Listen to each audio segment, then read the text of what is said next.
Ini dia Life King.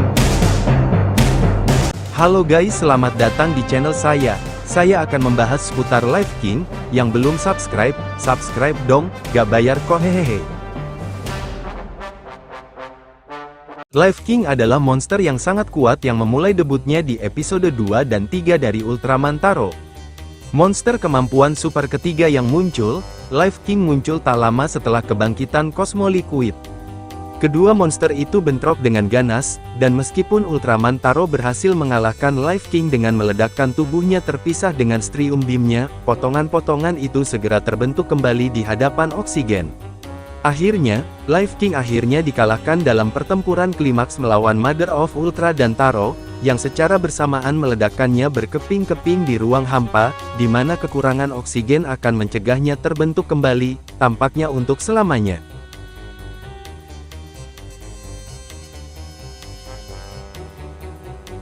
Tak lama setelah Cosmo Liquid terbangun dari tidurnya, Life King juga terbangun.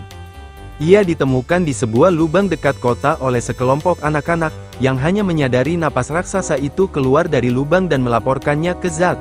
Selama pertarungan dengan Cosmo Liquid, monster itu melangkah ke lubang Life King, menyebabkan monster bawah tanah itu mencoba melahapnya. Ketika Cosmo Liquid berubah menjadi bentuk cairnya untuk mencoba melarikan diri dari Ultraman Taro, ia dimakan oleh Life King, membangunkan monster itu.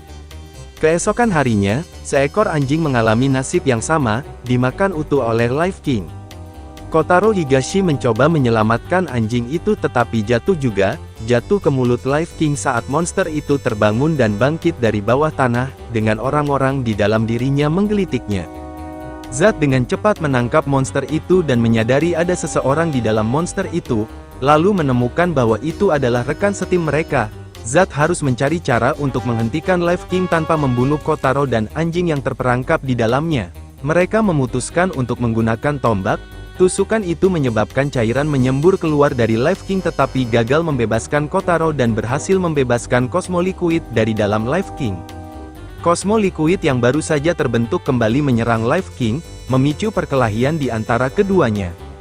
Selama perkelahian itu, seorang anak laki-laki menerbangkan pesawat model ke lubang hidung Life King, menyebabkannya bersin, tetapi ia kemudian menyerang Cosmo Liquid dengan apinya. Namun, saat pertempuran berkecamuk, tidak ada yang memperoleh keuntungan yang menentukan.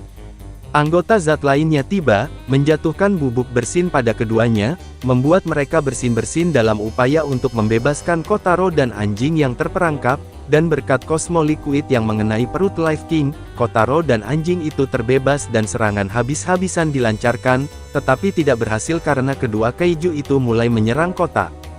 Ultraman Taro segera dipanggil dan menyerang kedua kaiju tersebut, tetapi Cosmo Liquid berhasil melilitkan lidahnya di tenggorokan Taro, sehingga monster tersebut menang dan Life King melukai lengan Taro dengan parah. Taro kemudian berhasil menghindar dan membekukan kedua kaiju tersebut, dan setelah Cosmo Liquid dihancurkan oleh Zat yang menghancurkannya, Taro menyerang Life King dengan Strium Beam, meledakkannya hingga berkeping-keping dan tampaknya membunuhnya. Namun, saat ia meledak, Life King tertawa terbahak-bahak, mengisyaratkan bahwa ini bukanlah akhir dari ancaman yang ia timbulkan bagi bumi.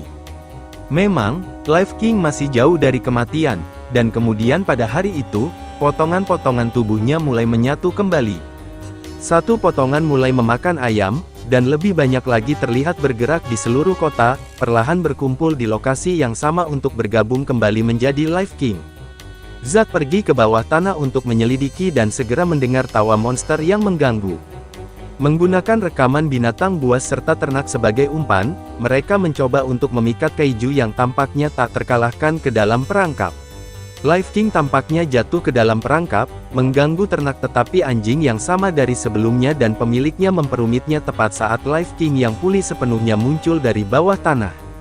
Serangan habis-habisan dilancarkan dan berhasil melukai monster itu tetapi jatuh di atas Kotaro, menjebaknya dan membuatnya tidak dapat berubah. Untungnya, Mother of Ultra tiba di tempat kejadian, memaksa Life King meninggalkan Kotaro. Kaiju itu bangkit dan menyerang Kotaro, memaksanya untuk memanggil Taro, meskipun lengannya terluka dari pertarungan awal. Life King memanfaatkan cedera itu dan melukai lengan Taro lebih jauh tetapi ibunya datang membantunya, menyembuhkan lengannya. Sekarang sudah pulih sepenuhnya, Taro dengan cepat mengalahkan Life King dan bersiap untuk meledakkannya dengan Strium Beam lagi, tetapi seorang anak laki-laki mengatakan itu tidak akan berguna. Life King dapat berubah kembali, jadi dengan bantuan dari Mother of Ultra, Taro membawa Life King keluar angkasa dan melepaskannya sebelum meledakkannya dengan Strium Beam, sementara Mother of Ultra menggunakan Mother Destruction Beam, menghancurkannya, tetapi di ruang hampa, dia tidak dapat kembali bersama dan berubah, mengakhiri ancaman Life King untuk selamanya.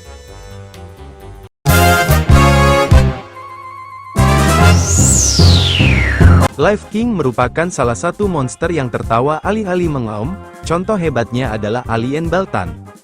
Itulah dia beberapa info seputar Life King. Kalau kalian suka jangan lupa di like dan subscribe ya, lonceng juga jangan lupa hehehe.